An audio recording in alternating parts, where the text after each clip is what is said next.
Hi, everyone. Today we're going to discuss schizophrenia spectrum disorders. So just a second, and I will share. It's not coming up. We'll do it this way. All right. Okay, here we go.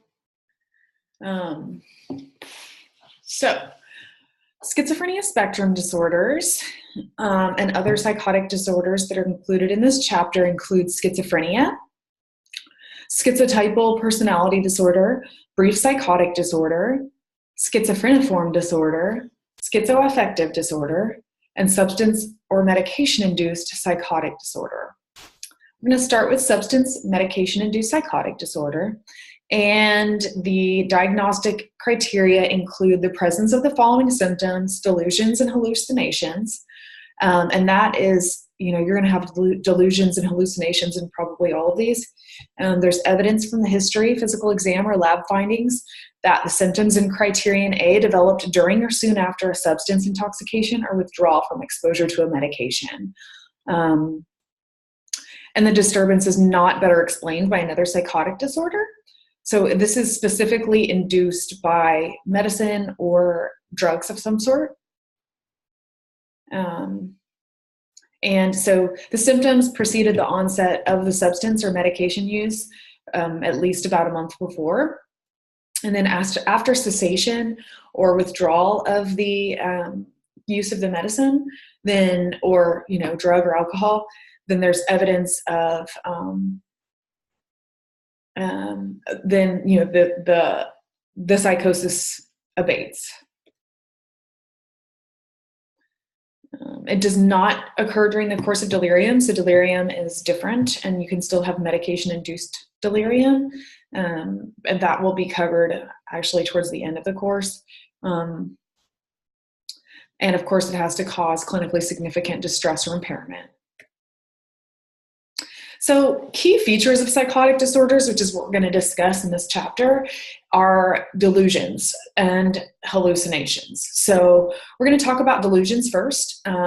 Delusions are fixed beliefs that are not amenable to change in light of conflicting evidence. So it's a strange belief that's not rooted in reality, essentially. So there are different types of delusions. There are persecutory delusions, referential delusions, grandiose delusions, and bizarre delusions. And persecutory delusions are a belief that others are out to get them or harm them. So the government's after me, they're reading my thoughts, that kind of thing. Everyone's after me, someone's following me. Referential delusions are a belief that certain gestures, comments, and environmental cues are directed at oneself. So 5 songs on the radio were played to deliver me a message. Or, let's see what else. It's kind of like, it's different from a belief in signs, because a lot of people believe in signs from God or from maybe loved ones who've passed away. And this is very specific and unabating. And, it's obvious that it's not rooted in a belief system. It's outside of reality. And then there's grandiose delusions, like a belief that he or she has exceptional abilities, wealth, or fame. And erotomatic delusions are the false belief that someone's in love with them. That Beyonce, she's in love with me. I haven't met her, we haven't spoken, but I know she's in love with me. She's just waiting for the right time to let me know. Or, maybe a belief that they are a deity, or that they are the second coming of Christ, or something like that. So a grandiose delusion is a belief that they're exceptional some way. And then erotomatic delusions are the false belief someone's in love with them. And then there are bizarre delusions, the clearly implausible and not understandable to same culture peers and do not derive from ordinary life experiences. Like, my organs were removed from my body without a scar, I was abducted by aliens, that kind of thing. They don't really make sense. And negative symptoms are another key feature of psychotic disorder. a disorder. So negative symptoms are diminished emotional expression and avolition. So diminished emotional expression is a reduction in expression of emotions in the face, eye contact, intonations of speech, and movements of the hand, head, and face that normally give an emotional emphasis to speech. So I'm talking to you, I've got facial expressions, I'm using my hands, I've got a smile on my face. Someone with diminished emotional expression that might be suffering from a psychotic disorder would maybe say everything in a monotone, and they would not have any facial expressions. They might be slower. They would be flat. They would have no affect. It would be a little weird talking to them, if that makes sense. And then avolition is a decrease in motivated, self-initiated, purposeful activities. So it could look like severe depression, someone not getting out of bed, not taking care of themselves, maybe suffering from, struggles with hygiene, but just basically stopping engaging with the world. And alogia is diminished speech output. Anhedonia is the inability to experience pleasure. So just not having any pleasurable feelings anymore, no joy, no excitement, no anything. And asociality is a lack of interest in social interactions. So, and it could be because they're having delusions, or they don't trust people, or they might be hallucinating, which would make people want to stay inside and maybe not interact with people as much if they're fearful. So, diagnostic criteria includes psychotic symptoms, 2 or more for at least 1 month. So you would have hallucinations, delusions, disorganized speech, disorganized or catatonic behavior, and negative symptoms. Impairment in social or occupational functioning, such as social work, self-care. I don't know why it's not here. This is for schizophrenia. So you have impairment in social or occupational functioning, social work, or self-care, and the duration of the illness is at least 6 months. The symptoms are not due to mood disorder or schizoaffective disorder, and symptoms are not due to medical, neurological, or substance-induced disorder. They are not due to autism spectrum disorder. So clinical features include neologisms, tangentiality, derailment, loosening of associations or word salad, private word usage, perseveration, non sequiturs, inappropriate affect, dysphoric mood, and somatic concerns. So basically their speech is going to be a little bit different as well. They're going to be on a tangent. It's going to be hard to follow what they're saying. It's not going to make sense. They'll derail topics, and words will be put together that don't fit. Or they have code words that don't make sense to anyone.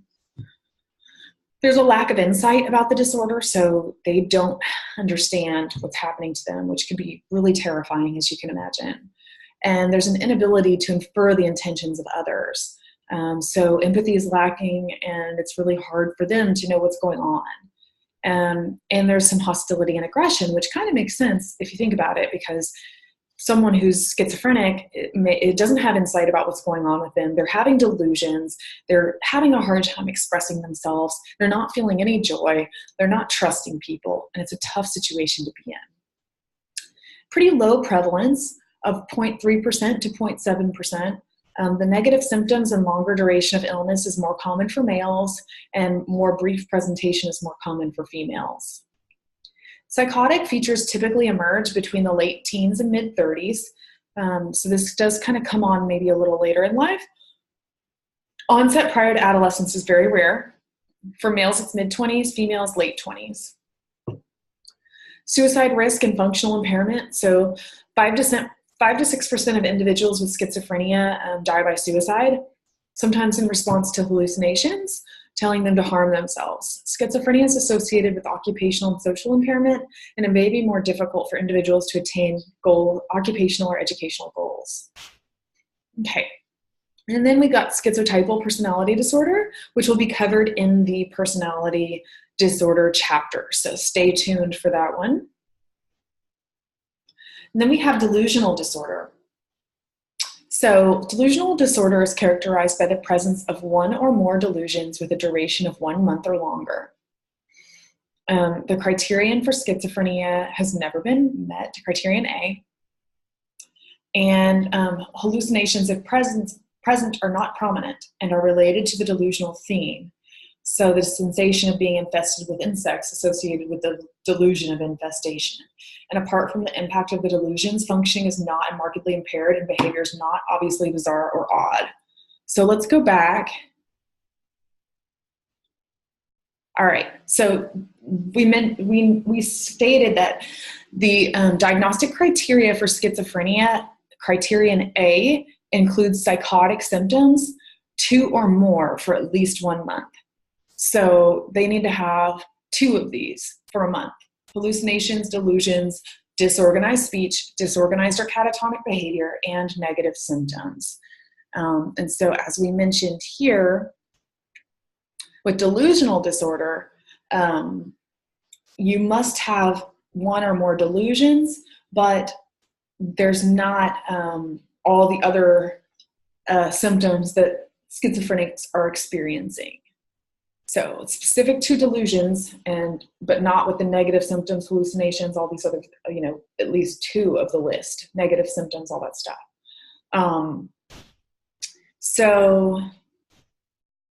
And apart from the impact of the delusions, functioning is not markedly impaired and behavior is not bizarre, not obviously bizarre or odd. Whereas with schizophrenia, the functioning would definitely be impaired, 100%. So, it's going to be very hard to function, and those negative symptoms are going to be present. They're going to have a hard time communicating. They're going to have lots of the depressive features of, anhedonia, not feeling joy, not being able to function and get up and do things for themselves that someone with delusional disorder will not experience.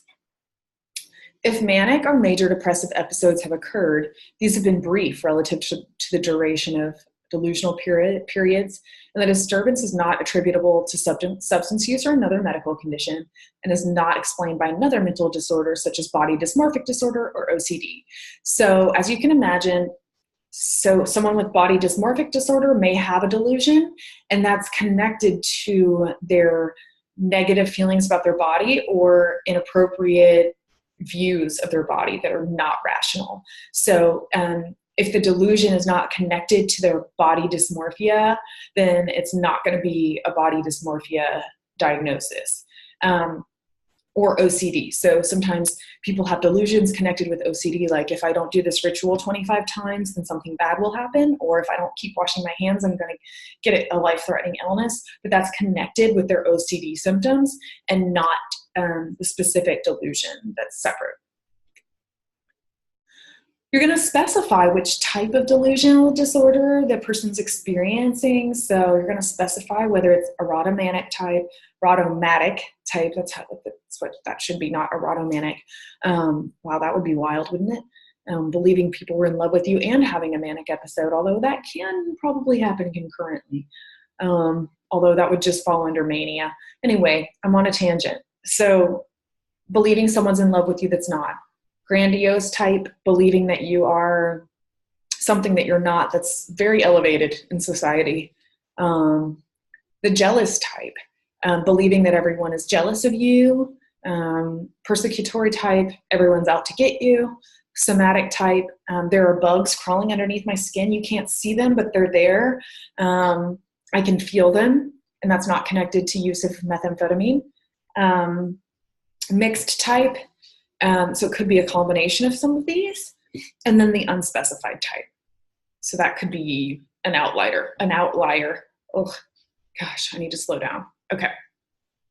So there's a lifetime prevalence of around 0.2%, so very low, and most frequent subtype is persecutory. So delusional disorder, jealous type is more common in males than females, but there are no major differences in the overall frequency of the disorder. Functioning is better than that observed in schizophrenia, and some individuals go on to develop schizophrenia. And it's more prevalent in older individuals. It can lead to poor occupational functioning or social isolation. Most people present normal unless discussing a delusional idea. And look in your DSM for more differential diagnosis. Now we're moving on to schizophreniform disorder. So schizophreniform disorder is basically all you need to know for this. We're not even going to go through the whole criteria, is that it's exactly the same as schizophrenia, except it's been for less than 6 months. So if someone presents to you with meeting the criteria of schizophrenia, but it's only happened for a month, you would give them schizophreniform disorder and you would write rule out schizophrenia.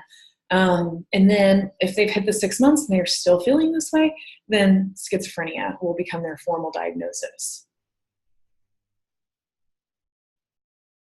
And so you would qualify it as provisional because many people with schizophreniform disorder end up having schizophrenia. So some differential diagnosis could also be schizoaffective disorder and bipolar disorder. So schizoaffective disorder is basically bipolar disorder. It's schizophrenia, but with depressed mood, so intense depressed mood. And bipolar disorder can look a little like schizophrenia and manic states because people experience some psychosis, delusions, and hallucinations.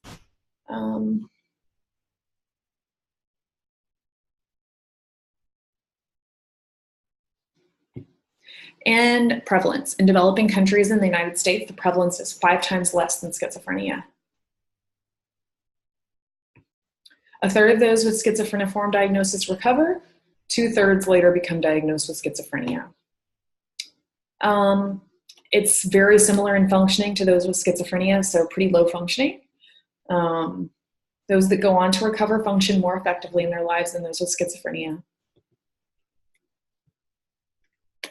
Okay, so that's all I have for you in the schizophrenia and related disorders category. I've put some videos in the module, so please take a look at those because those can really help you. I know it's tough when you're explaining these concepts, but when you actually look at the videos and kind of see someone presenting with these, it helps you solidify your learning. And I don't know, for me, it always just kind of like brings it to life. So take a look at those, and I hope you have a great day. Thank you.